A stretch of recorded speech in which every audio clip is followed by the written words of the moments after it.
ત્યાર પછી હવે જોઈશું કમર્શિયલ પેપર. કમર્શિયલ પેપર વિશ્વ સ્તરે 1980 પછી ઘણા લોકપ્રિય બન્યા. તો 1980 નીચે અંડરલાઈન કરો અને વિશ્વ સ્તરે અંડરલાઈન કરો. સૌપ્રથમ રિઝર્વ બેંક ઓફ ઇન્ડિયાએ જાન્યુઆરી 1990માં કમર્શિયલ બહાર પાડ્યા હતા. એક લાઈન બહુ જ મહત્ત્વની છે, બધાએ યાદ રાખવાની છે. વિશ્વ સ્તરે ક્યારે લોકપ્રિય બન્યા? 1980માં. ભારતમાં ક્યારે બહાર પાડવામાં આવ્યા? જાન્યુઆરીમાં 1990. કોણે બહાર પાડ્યા? Reserve Bank of India. Commercial paper બિનસલામત અને ટૂંકા ગાળાની વચન ચીઠ્ઠી જેવો દસ્તાવેજ છે. ખાસ યાદ રાખજો, ટ્રેઝરી બિલ કેવા છે? વિશ્વસનીય છે, સલામત છે. જ્યારે આ પણ રિઝર્વ બેંક દ્વારા જ બહાર પાડવામાં આવે છે, છતાં પણ તે બિન સલામત અને ટૂંકા ગાળાની વચન ચીઠ્ઠી જેવો એક ડોક્યુમેન્ટ છે. ટૂંકા ગાળાનું ભંડોળ મેળવવા માટે કમર્શિયલ પેપરનો ઉપયોગ કરવામાં આવે છે. ઊંચી શાકપાત્રતા ધરાવતી કોર્પોરેટ સંસ્થાઓ કે જેમની નાણાકીય સ્થિતિ મજબૂત છે તે બહાર પાડે છે. બરાબર? કોણ બહાર પાડે છે અત્યારે?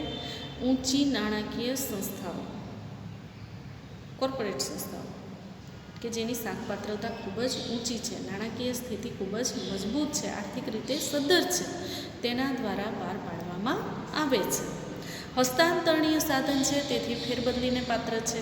એક વ્યક્તિ બીજી વ્યક્તિને તે આપી શકે છે, કારણ કે વચન ચીઠ્ઠી જેવો દસ્તાવેજ છે એમ કીધું. ઓલામાં તો કેવું હોય? ટ્રેઝરી બિલમાં તો જે તે વ્યક્તિને જેનું નામ હોય તેને જ નાણાં મળે. અહીંયા મારી પાસે જે કંઈ પણ ડોક્યુમેન્ટ્સ હોય કમર્શિયલ પેપરના, એ હું તમને આપી દઉં. નાણાંની પતાવટ માટે જરૂર પડીને મેં તમને આપી દીધા, તો તમે તેને વટાવીને નાણાં મેળવી શકો છો. એટલે તે હસ્તાંતરીય થઈ શકે છે અને એટલે જ તે હસ્તાંતરણીય સાધન છે, બીજાને ફેરબદલી કરી શકાય છે.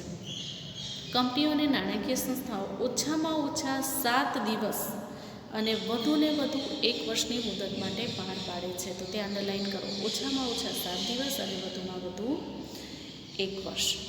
કમર્શિયલ પેપરનું રિઝર્વ બેંક ઓફ ઇન્ડિયા દ્વારા નિયંત્રણ થાય છે. બરાબર? નિયંત્રણ કોણ રાખશે? Reserve Bank of India. તે 5 લાખના ગુણાંકમાં બહાર પાડવામાં આવે છે. તો 5 લાખના ગુણાંકમાં ત્યાં અંડરલાઈન કરો. 5 લાખના ગુણાંકમાં એટલે 5નો ઘડિયો યાદ રાખવાનો. 5 પછી 10, 15, 20, 25, 30, 35 એવી રીતે. બરાબર? કે જેને લીધે થઈને 5 લાખના પછી 6, 8 એવી રીતે ન હોય. 5 પછી બીજું જે કમર્શિયલ પેપર હશે એ કેટલાનું હશે? 10નું, 15, 20, 30 એવી કિંમતના હોય છે. એટલે 5ના ગુણાંકમાં એ પણ વટાવથી બહાર પાડવામાં આવે છે. એટલે રિઝર્વ બેંકમાં અંદર આપણે જે કમર્શિયલ પેપરો બહાર પાડીએ છીએ, ટ્રેઝરી બિલ જે બહાર પાડવામાં આવે છે, એવી જ રીતે વટાવથી કમર્શિયલ પેપર બહાર પાડવામાં આવે છે. અને તે ફાઇનાન્સ પેપર, ઇન્ડસ્ટ્રીયલ પેપર અને કોર્પોરેટ પેપરના નામે પણ ઓળખાય છે. તો આ ત્રણેય નામ યાદ રાખવાના. કમર્શિયલ પેપરને બીજા કયા નામથી ઓળખવામાં આવે છે તેમ કહેવામાં આવે છે. તો એ પ્રશ્નના જવાબમાં આવશે તેને ફાઇનાન્શિયલ પેપર, ઇન્ડસ્ટ્રીયલ પેપર અથવા કોર્પોરેટ પેપરના નામે ઓળખવામાં આવે છે. આ પ્રશ્ન તમારે વ્યવસ્થિત રીતે યાદ કરી રાખવાના છે, મોટે પર. હવે વાત કરીશું આપણે કમર્શિયલ બિલ. કમર્શિયલ બિલની અંદર જ્યારે શાકથી માલ ખરીદવામાં આવે છે ત્યારે વેપારી શાકથી માલ ખરીદનાર જે વેપારી હોય છે એના પર વેચનાર વેપારી બિલ લખી આપે છે. બહુ સામાન્ય વસ્તુ છે, વેચનાર હોય એ જ બિલ લખે. એટલે એટલું તમારે યાદ રાખવાનું. એટલે આખું સેન્ટેન્સ તમારી સરસ વાક્ય રચનાથી ગોઠવાઈ જશે. કમર્શિયલ બિલ હસ્તાંતરણીય છે, એટલે કે તમે બીજી વ્યક્તિને આપી શકો છો અને તે ધંધાકીય વ્યવહારોથી ઉદ્ભવે છે. ચોક્કસ રકમ પૂરેપૂરી ચૂકવવા માટેનો બિનશરતી હુકમ છે. એઝ લાઇક બિલ, આપણું જે કોમન બિલ હોય છે ને, એ પણ નાણાં ચૂકવવા માટેનો એક હુકમ જ કહેવાય, પણ બિનશરતી. કમર્શિયલ બિલના ઘણા બધા પ્રકારો છે, જેમ કે વિનિમય પત્ર, હુંડી, આંતરદેશીય બિલ, માગણી બિલ, વિદેશી બિલ. બરાબર? એટલે આ 5 પ્રકાર છે. હું ફરીથી રિપીટ કરું છું, ટૂંકા પ્રશ્નોમાં પૂછાય છે. કમર્શિયલ બિલના પ્રકાર જણાવો તો વિનિમય પત્ર, હુંડી, હુંડી, આંતરદેશીય બિલ, માગણી બિલ અને વિદેશી બિલ. તો વિનિમય પત્ર એટલે કે વચન ચિઠ્ઠી આપણે જેને કહીએ છીએ, બરાબર. 11મા ધોરણમાં તમે અભ્યાસ કરીને આવ્યા છો એટલે તમને ખબર છે કે વિનિમય પત્ર અને હુંડીને કોને કહેવાય, બરાબર. તો વચન ચિઠ્ઠી છે વિનિમય પત્ર કહેવાય, હુંડીને પણ વિનિમય પત્ર કહેવાય, પણ હુંડી અને વચન ચિઠ્ઠી બંને વચ્ચેનો ફર્ક છે. 11મા ધોરણના એકાઉન્ટ્સમાં આપણે ડિટેલમાં તેની ચર્ચા કરેલી છે. ત્યાર પછી હુંડી, તો લેણી હુંડી જ વટાવી શકાય, દેવી હુંડી વટાવી શકાય નહીં. એનો અર્થ એ થયો કે વેચનાર વેપારી એ વટાવે છે. આંતરદેશીય બિલ, તો દેશની અંદર જ જે માલ સામાન્ય વેચાણ કરવામાં આવતું હોય ને શાકના વ્યવહારો અસ્તિત્વમાં આવે છે, એના લીધે થઈને જે બિલ બનેલું હોય એને ઇનલેન્ડ બિલ તરીકે પણ ઓળખવામાં આવે છે. માંગણી બિલ એટલે કે આપણું જે સામાન્ય બિલ હોય છે એ માંગણી બિલ કહેવાય, પણ એના માટેની મુદત એની અંદર લખેલી હોય છે. એવું બિલ કે જે બિલ તમે રજૂ કરો ને તરત જ તમને તેના નાણાં પ્રાપ્ત થઈ જાય તો તે માંગણી બિલ છે. અને વિદેશી બિલ એટલે કે અર્થતંત્રની અંદર ઇન્ટરનેશનલ ટ્રેડ પણ પુષ્કળ પ્રમાણમાં થતા હોય છે, તો એમાં જે વિદેશ વેપાર થતો હોય ને જે બિલ અસ્તિત્વમાં આવે છે એને ઇન્ટરનેશનલ બિલ તરીકે ઓળખવામાં આવે છે, એટલે કે ફોરેન બિલ તરીકે ઓળખવામાં આવે છે. જુદા જુદા દેશો સાથે જે દેશ સાથે વેપાર કરવામાં આવતો હોય એ દેશમાંથી આપણે અન્ય દેશમાંથી ખરીદી કરી હોય અને એનું જે બિલ આપણને એ ફોરેન બિલ કહેવાય. અથવા આપણે ફોરેનમાં માલ સામાનનું વેચાણ કરતા હોય તો આપણે જે બિલ બનાવીએ તો એના માટે ફોરેન બિલ છે. તો આવી રીતે 5 પ્રકારના કમર્શિયલ બિલ હોય છે. હજી ફરી એકવાર રિપીટ કરું છું, બધું વ્યવસ્થિત રીતે યાદ રાખજો અને તૈયાર કરી નાખજો. તો વિનિમય પત્ર, હુંડી, આંતરદેશીય બિલ, માગણી બિલ અને વિદેશી બિલ. જ્યારે માલ વેચનાર ખરીદનાર ઉપર લખે છે ત્યારે તે વેપારી બિલ છે, એટલે કે એને ટ્રેડ બિલ કહેવામાં આવે છે. પણ જ્યારે એ વેપારી એ બિલને લઈને બેંકમાં વટાવે છે ત્યારે તે કમર્શિયલ બિલ બને છે. આપણે હુંડીમાં આ બધો અભ્યાસ કર્યો છે કે હુંડી વધુ નાણાંની જરૂર હોય તો બેંકમાં વટાવવામાં આવે છે, તો લેણી હુંડી આપણે બેંકમાં વટાવી શકીએ છીએ. તો એવી જ રીતે કમર્શિયલ બિલ પણ બેંકમાં વટાવી શકાય છે. બેંક વટાવ કાપીને તેના નાણાં આપે છે, એઝ લાઇક હુંડી. તો એવી રીતે નાણાં આપે છે. જો બેંકને વધુ નાણાંની જરૂર પડે તો પાછું બેંક અન્ય બેંકને તે વેચાણ શરૂ કરી આપે છે, એટલે કે પુનઃ વટાવી શકે છે. સામાન્ય રીતે તેની મુદત 30, 60 કે 90 દિવસની હોય છે. આ ટૂંકા ગાળાના નાણાં મેળવવા માટેનું સાધન છે અને તે 1 માસ, 2 માસ અથવા તો 3 માસની અંદરની મુદતનું હોય છે, જેને આપણે કમર્શિયલ બિલ તરીકે ઓળખીએ છીએ. હવે કોલ મની અને નોટિસ મની. તો કોલ મની અને નોટિસ મનીની અંદર તમારે એક વસ્તુ ખાસ યાદ રાખવાની છે કે પરીક્ષામાં વારંવાર પૂછાય છે, એટલે તમારે બહુ જ સરસ રીતે આ પ્રશ્ન તૈયાર કરી નાખવાનો છે. ન યાદ રહે તો વારંવાર સાંભળો, જુઓ અને યાદ રાખવાનો પ્રયત્ન કરો. તો કોલ મની જે છે એ કોલ મની અને નોટિસ મની બંને વચ્ચેનો તફાવત પણ પૂછાતો હોય છે. વેપારી બેંકો રિઝર્વ બેંકના નિયમ અનુસાર ઓછામાં ઓછી રોકડ શિલક જાળવી રાખવી પડે છે. 11મા ધોરણના બેંકના ઇકોનોમિક્સમાં તમે બેંકના ચેપ્ટરમાં આ બધું અભ્યાસ કરીને આવ્યા છો, એટલે તમને આઈડિયા છે કે બેંક પાસે રોકડ અનામત, પછી ગોલ્ડ અને વિદેશી મૂંડિયામણ આ બધું એની પાસે અમુક ટકા પ્રમાણમાં રિઝર્વ એની પાસે અનામત હોવું જોઈએ. જો એ ટર્મ એન્ડ કન્ડિશન ફૂલફિલ ન થાય તો એની ઉપર બધી બેંકો ઉપર નિયંત્રણ આરબીઆઈનું હોય છે, એટલે આરબીઆઈ આવી બેંકોની માન્યતા રદ કરી દે છે અને બેંક બંધ કરાવી દે છે. તો એવું ન બને એટલા માટે બેંકે શું કરવું પડે, એટલું અનામત ફરજિયાતપણે જાળવવું પડે. પણ બને એવું કે ક્યારેક સંજોગો વસાત તેની પાસે રોકડ અનામતનું જે પ્રમાણ હોવું જોઈએ તેમાં ઘટાડો થઈ જાય, તો તેવા સંજોગોમાં તેણે શું કરવું પડે, બીજી બેંક પાસેથી નાણાં ઉછીના લેવા પડે.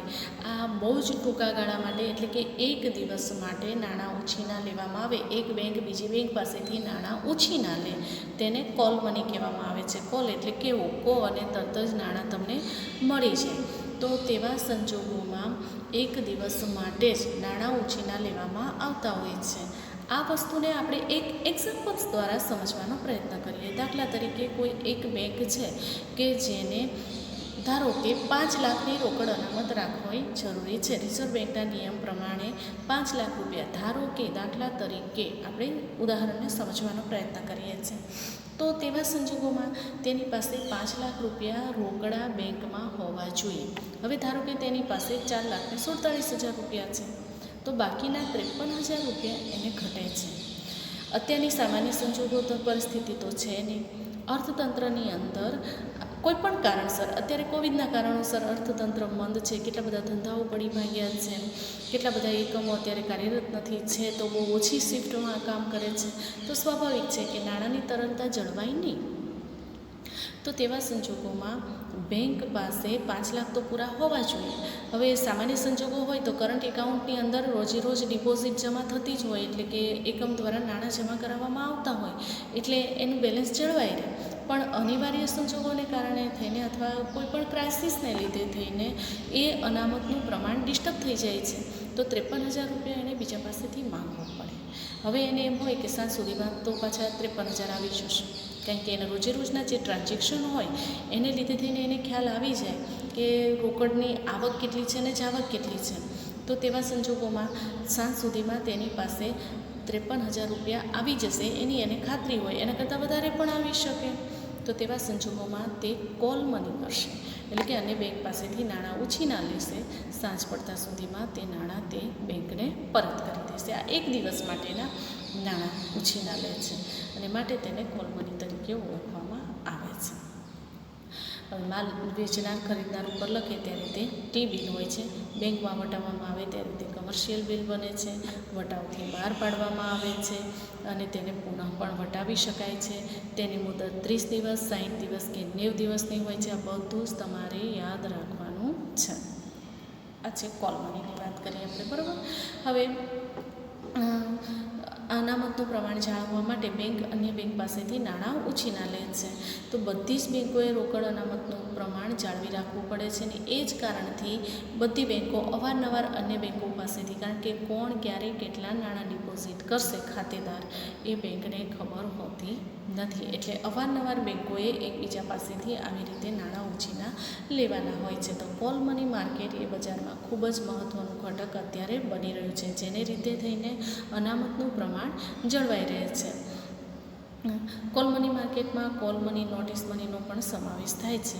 કોલ મની અને નોટિસ મની માટે કોઈ પણ પ્રકારનું તારણ આપવાનું હોતું નથી. આપણે લોન સ્વરૂપે નાણાં ઉછીના લઈએ છીએ તો ડોક્યુમેન્ટ્સ કે કોઈ થાપણના પ્રમાણપત્રો કે ગોલ્ડ કે કોઈ પણ વસ્તુ આપણે ગીરો મૂકીએ છીએ તો એને તારણ કહેવાય. અહીંયા એવું તારણ આપવાનું હોતું નથી. કોલ મની હોય તો પણ નહીં અને નોટિસ મની હોય તો પણ નહીં. હવે કોલ મનીની અંદર રિઝર્વ બેંકના નિયમ અનુસાર બધી જ બેંકોએ રોકડ અનામતનું પ્રમાણ જાળવવું પડે છે. એટલે રોકડની અછત અનુભવતી બેંક બીજી બેંક પાસે કે જેની પાસે વધારે રોકડ છે તેની પાસેથી નાણાં ઉછીના લે છે. ટૂંકમાં કોલ મની એટલે ઉછીની મૂડી, બરાબર, યાદ રાખજો. તો નોટિસ મની કોને કહેવાય? જ્યારે 2 દિવસથી લઈને 14 દિવસ માટે નાણાં ઉછીના લેવામાં આવે કે આપવામાં આવે તો તેને નોટિસ મની કહેવામાં આવે છે. હવે જુઓ, નોટિસ મનીની અંદર 2 દિવસથી લઈને 14 દિવસનો સમયગાળો છે. કારણ કે આપણને ખ્યાલ હોય કે આપણે જેટલા નાણાં, દાખલા તરીકે આગળનું જ એક્ઝામ્પલની આપણે લઈને ડિસ્કસ કરીએ તો 53,000 રૂપિયા એક દિવસમાં આવી શકે તેમ નથી, એવી આપણને ખાતરી હોય, ટ્રાન્ઝેક્શન પરથી આપણને ખ્યાલ આવી જતો હોય. તો હવે આપણે શું કરવું જોઈએ? આપણને ખ્યાલ હોય કે 2 થી 4 દિવસની અંદર એટલા નાણાં આવી જશે, અથવા તો 15 દિવસની અંદર, 10-12 દિવસની અંદર તો પાકો, વધારાના ઉપર 2 દિવસ ગણી નાખો એટલે કે 14 દિવસ. તો એવું વિચારીને બેંક નાણાં ઉછીના મેળવે છે. પ્રોસિજર સેમ છે, ખાલી સમય મર્યાદા એટલે કે ટાઈમ લિમિટ છે એ 2 થી 14 દિવસની થઈ જાય છે. તો જ્યારે એવા સંજોગોમાં બેંક જે નાણાં મેળવે છે એને નોટિસ મની કહેવામાં આવે છે. ટાઈમ લિમિટ પૂરી થાય એટલે ફરજિયાતપણે એણે એ નાણાં જે તે બેંકને ચૂકવી દેવાના હોય છે. આ બિનશરતી નોટિસ છે, માટે તેને નોટિસ મની તરીકે ઓળખવામાં આવે છે. કેમ છો બધા? બાર કોમર્સના વિદ્યાર્થીઓનું આ બિઝનેસ ઓર્ગેનાઇઝેશન એન્ડ મેનેજમેન્ટના કોર્સમાં હાર્દિક સ્વાગત છે. એક્ઝામ નજીક આવતી જાય છે, બોર્ડના ફોર્મ ભરાવાના શરૂ થઈ ગયા છે અને બીજી યુનિટ ટેસ્ટ જેને બાકી હોય જ્યારે ફોર્મ લેવા આવો ત્યારે ટેસ્ટ પણ લેતા આવજો. એટલે તમારા માર્ક્સ મારે પોર્ટલમાં મૂકવાના છે, એટલે આ ભૂલ થાય નહીં. જેણે ન લખ્યા હોય તો લખીને પણ આપી જજો. હવે આપણે કમર્શિયલ પેપર વિશેની લાસ્ટમાં વાત કરી હતી, એટલે ટ્રેઝરી બિલની વાત કરી હતી. હવે કમર્શિયલ પેપર અને ત્યાર પછી હવે લઈએ છીએ સ્થાપનાનું, એટલે કે સ્થાપનનું પ્રમાણપત્ર. આ થાપણનું પ્રમાણપત્ર જે છે એને સર્ટિફિકેટ ઓફ ડિપોઝિટ કહેવામાં આવે છે, જેને આપણે ફિક્સ ડિપોઝિટ તરીકે પણ ઓળખીએ છીએ. તો થાપણનું પ્રમાણપત્ર એ બિનસલામત, હસ્તાંતરણીય અને ટૂંકા ગાળાના નાણાં મેળવવાનું સાધન છે. દરેક જણ ખાસ યાદ રાખજો. એક તો બીજ સલામત છે. શા માટે? કારણ કે તે હસ્તાંતરણીય છે, એટલે કે તે તમે બીજાને આપી શકો છો, અને ટૂંકા ગાળા માટેનું છે. અત્યારે આપણે જે ટ્રેઝરી બિલ, કમર્શિયલ પેપર જેની પણ વાત કરીએ, બધા કેવા છે? ટૂંકા ગાળાના છે. અને ટૂંકા ગાળાના હોય એટલે એનો સમયગાળો કેટલો હોય? 1 વર્ષની અંદરનો, બરાબર? 1 વર્ષ સુધીનો હોય. શેડ્યુલ વેપારી બેન્કો અને નાણાકીય સંસ્થાઓ આવા થાપણના પ્રમાણપત્રો બહાર પાડી શકે છે. જે એફડી આપણી જે ગવર્મેન્ટ દ્વારા ફિક્સ ડિપોઝિટ બહાર પાડવામાં આવે છે એની આપણે વાત નથી કરતા. એ તો બહુ લાંબા ગાળા માટેની હોય છે. બહુ લાંબો ગાળો એટલે 8.5 વર્ષે ડબલ થાય. આપણે ડબલમાં ને એમાં મૂકીએ ને, એ ફિક્સ ડિપોઝિટની વાત નથી થતી આપણે. અત્યારે આપણે એ તો સેવિંગ્સ છે. અત્યારે આપણે જે વાત કરીએ છીએ એ એવી વસ્તુઓની વાત કરીએ છીએ કે જેને લીધે થઈને આપણે જે કંઈ પણ તમારી બચતો છે એને ઇન્વેસ્ટ કરવા માટેની વાત છે, અને બહુ શોર્ટ ટાઈમ પીરિયડમાં તમારી પાસે વધીને આવતા હોય છે. તો આ જે છે પણ એમાં ટાઈમ મુદત ફિક્સ હોય છે, એટલે એને ફિક્સ ટાઈમ ડિપોઝિટ રિસિપ્ટ તરીકે આપણે પણ તેને ઓળખીએ છીએ.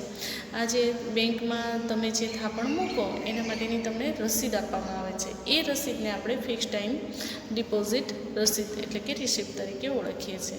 થાપણનું પ્રમાણપત્ર તદ્દન અલગ છે. આગળના જે આપણે બેની ચર્ચા કરી એના કરતાં તે એકદમ અલગ છે. થાપણનું પ્રમાણપત્ર હસ્તાંતરણીય અને વેચી શકાય છે. તમે બીજાને આપી શકો છો એઝ લાઇક કરન્સી, બરાબર?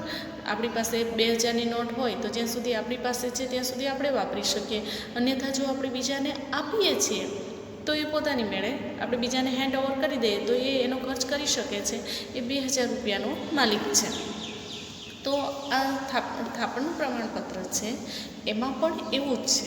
હસ્તાંતર કરી શકાય છે, બીજાને આપી શકાય છે, અને વેચવું હોય તો વેચી પણ શકાય છે. એટલે જ્યારે બાંધી મુદતની થાપણની જે રસીદ હોય એ હસ્તાંતરણીય હોતી નથી. આપણે જે સેવિંગ્સ ડિપોઝિટની જે વાત કરીએ ને, ફિક્સ ડિપોઝિટ, એ બાંધી મુદતની હોય છે. કારણ કે એમાં ટાઈમ લિમિટ ફિક્સ હોય છે કે 8.5 વર્ષે ડબલ. પછી એની ટર્મ્સ એન્ડ કન્ડિશન હોય કે આટલા વર્ષ પહેલાં તમે જો 1 વર્ષની અંદર તમે એફડી તોડાવો તો તમારા રૂપિયા કપાઈને આવે, અને જો તમે 3 વર્ષે કે 6 વર્ષે કે એવી રીતે એફડી તોડાવો, એનો ટાઈમ લિમિટ આપેલી હોય, એ રીતે જો તમે એફડી તોડાવો ટાઈમ લિમિટ પહેલાં તો તમને તમારા રૂપિયા મળે, પણ તમારે અમુક ટકા વ્યાજ જતું કરવું પડે. અને જો ટાઈમ લિમિટ પૂરી થાય ત્યારે તમે એ એફડી વટાવો છો તો ત્યારે તમને જેટલા નાણાં મળવા પાત્ર થતા હોય તે બધા પ્રાપ્ત થતા હોય છે. તો એ એફડીની વાત છે કે જે હસ્તાંતરણીય નથી, પણ આ ટૂંકા ગાળાની જે શોર્ટ ટાઈમ રસીદ હોય છે એ હસ્તાંતરણીય છે, તેને વેચી પણ શકાય છે. શેડ્યુલ વેપારી બેન્કો તેમની જરૂરિયાત અનુસાર કેટલીક કન્ડિશન, ટર્મ્સ એન્ડ કન્ડિશનને આધારે તે આવી રીતે સ્વતંત્રતા ધરાવે છે અને તેને બહાર પાડે છે. થાપણના પ્રમાણ હવે આપણે ચર્ચા કરીશું મૂડી બજારની, જેને આપણે કેપિટલ માર્કેટ તરીકે ઓળખીએ છીએ. આગળના ચેપ્ટરમાં જે મૂડી બજાર છે એની અંદર આપણે એની ચર્ચા કરી ચૂક્યા છીએ. અત્યારે સામાન્ય પરિચય ફરીથી આપણે રિપીટ કરી લઈશું. તો કેપિટલ માર્કેટ છે એને 2 ભાગમાં વહેંચવામાં આવે છે. એક મૂડી બજાર અને બીજું નાણાં બજાર. મૂડી બજાર જે છે એની અંદર પાછા 2 પ્રકાર પડે છે, પ્રાથમિક બજાર અને ગૌણ બજાર. તો સૌપ્રથમ આપણે મૂડી બજારનો અર્થ જોઈશું. મૂડી બજાર એટલે કે મિનિંગ ઓફ કેપિટલ માર્કેટ, એના અર્થ વિશેની ચર્ચા કરશું. તો મૂડી બજાર એ સંગઠિત બજાર છે. મૂડી બજાર એ એવું સંગઠિત બજાર છે જે સમાજની જે બચતો છે એને ભૌગોલિક સાહસો માટે મૂડી સ્વરૂપે ભંડોળ પૂરું પાડે છે. મારી તમારી જેવી વ્યક્તિઓ પાસે સેવિંગ્સ જે પડી હોય એ આપણે ઔદ્યોગિક એકમોમાં રોકવા માટે તત્પર બનીએ છીએ. એટલે એકમોને મૂડી ભંડોળ પ્રાપ્ત થાય છે અને સમાજ પાસેથી બચતો ઉદ્યોગોની અંદર રોકાણ થાય છે. ઔદ્યોગિક સાહસો માટે લાંબા ગાળાની મૂડી મેળવવા માટેનું પ્રાપ્તિ સ્થાન એ મૂડી બજાર છે. મૂડી બજારની અંદર લાંબા ગાળાની જામીનગીરીઓ જેવી કે શેર, એની અંદર ઇક્વિટી શેર અને પ્રેફરન્સ શેર બંને આવી જાય. પછી ડિબેન્ચર, લાંબા ગાળાની લોન્સ, ડિપોઝિટ્સ, આ બધાનો સમાવેશ તેની અંદર થાય છે. આગળના ચેપ્ટરમાં આપણે એના એક્ઝામ્પલ્સ વિશે અભ્યાસ કરી ચૂક્યા છીએ. તો આવી જામીનગીરીઓનો સમાવેશ તેની અંદર થતો હોય છે. મૂડી બજાર એ બધા જ પ્રકારની નાણાકીય જામીનગીરીઓ માટેનું બજાર છે, જેવી કે ઔદ્યોગિક જામીનગીરીઓ, સરકારી જામીનગીરીઓ. મૂડી બજાર સમાજની બચતોને ગતિશીલ રાખીને આર્થિક વિકાસમાં મદદરૂપ થાય છે. નાણાંના અભાવે આર્થિક વિકાસ અવરોધાતો નથી અને તેને પૂરતા પ્રમાણમાં એકમોને નાણું પ્રાપ્ત થાય છે અને તે ગતિશીલ બને છે. એટલે આર્થિક વિકાસ માટે તે નાણું ખૂબ જ મહત્ત્વનો ભાગ ભજવે છે. મૂડી બજારની અંદર આપણે એની લાક્ષણિકતા વિશે ચર્ચા કરીશું. તો લાંબા ગાળાની મૂડી માટેનું બજાર છે એટલે લાંબા ગાળા માટેનું ભંડોળ પૂરું પાડે છે તેમ કહેવાય. બીજું છે કે તેના સાધનોમાં કઈ કઈ વસ્તુઓનો સમાવેશ થાય છે. તો સરકારી જામીનગીરીઓ, દેવાના સાધનો, ઔદ્યોગિક સાહસોની જામીનગીરી, શેર, ડિબેન્ચર, લોન્સ, લાંબા ગાળાની ફિક્સ્ડ ડિપોઝિટ, આ બધાનો સમાવેશ તેની અંદર કરવામાં આવે છે. ભારતમાં ત્રીજું છે લાંબા ગાળાની જામીનગીરીઓમાં રોકાણ થાય છે. એટલે કે શેર, મૂડી છે કે ડિબેન્ચર છે એની અંદર રોકાણ થાય છે એટલે લાંબા ગાળાના હોય છે. ચોથું, મૂડી બજાર ઉપર સેબીનું નિયંત્રણ હોય છે. તો અગાઉ પણ મેં તમને આગળના લેક્ચરમાં મેં તમને કીધેલું હતું સેબીનું ફૂલ ફોર્મ જાણીને મને વોટ્સઅપ કરવાનું. ઘણા વિદ્યાર્થીઓએ મને તે વોટ્સઅપ કર્યું છે, પણ હજી કેટલાય વિદ્યાર્થીઓએ એનું મને વોટ્સઅપ નથી કર્યું. એનો અર્થ એ થયો કે વિદ્યાર્થીઓ આ બાબતમાં હજી કેરફુલ બનતા નથી. હજી સેબીનું ફૂલ ફોર્મ તમે ખાલી એટલું જોઈ લીધું હોત ને સર્ચ માર્યું હોત ને તો સેબી શું છે એનો તમને ખ્યાલ આવી ગયો હોત. સેબી શોર્ટ નોટ તરીકે પણ પરીક્ષામાં પૂછાય છે. આગળના ચેપ્ટરમાં એના વિશેનો આપણે અભ્યાસ કરવાનો આવશે. તો તમે જ્યારે આવી રીતે પ્રેક્ટિકલી તમે કોઈ વર્ક કરો છો ત્યારે તમને લોંગ ટાઈમ માટે યાદ રહી જાય છે. એટલે યાદ રાખવામાં ઇઝી પણ પડે અને એ વિશેનું તમને નોલેજ પણ મળે. એટલા માટે હું તમને જે કાંઈ પણ કહું એ તમારે કરતા રહેવાનું છે. સારા માર્ક્સ મેળવવા માટે, નોલેજ માટે પણ એ વસ્તુ બહુ મહત્ત્વની છે. જે વિદ્યાર્થીઓએ મને તેનું ફૂલ ફોર્મ એ જ દિવસે મોકલી દીધું હતું એ બધા ધન્યવાદને પાત્ર છે. તો તેના પર સેબીનું નિયંત્રણ છે. કારણ કે શેર લિસ્ટેડ ક્યાં થાય? શેર માર્કેટમાં. અને શેર માર્કેટ એ સેબી છે, બરાબર. ત્યાર પછી છે પાંચમું, શેર ડિબેન્ચરની માલિકીની ફેરબદલી થઈ શકે છે. એટલે કે આપણે ટ્રાન્સફર કરી શકીએ છીએ. એક વ્યક્તિ પોતાના શેર બીજી વ્યક્તિઓને, ડિબેન્ચર પણ બીજી વ્યક્તિઓને તે આપી શકે છે, વેચી શકે છે. છઠ્ઠું છે નાણાકીય મિલકતોની જામીનગીરી જે કંઈ પણ છે એને તરલતા આપે છે. કારણ કે નાણું રોટેશનમાં રહેતું હોવાથી જે પ્રવાહી મિલકતો છે એ જલ્દીથી રોટેશનમાં રહે છે, એટલે કે તેને તરલતા પ્રાપ્ત થાય છે. મૂડી બજારને બે ભાગમાં વહેંચવામાં આવે છે. એક છે પ્રાથમિક મૂડી બજાર અને બીજું છે ગૌણ બજાર. તો પ્રાથમિક મૂડી બજાર વિશેની ચર્ચા હવે પછી આપણે કરીશું.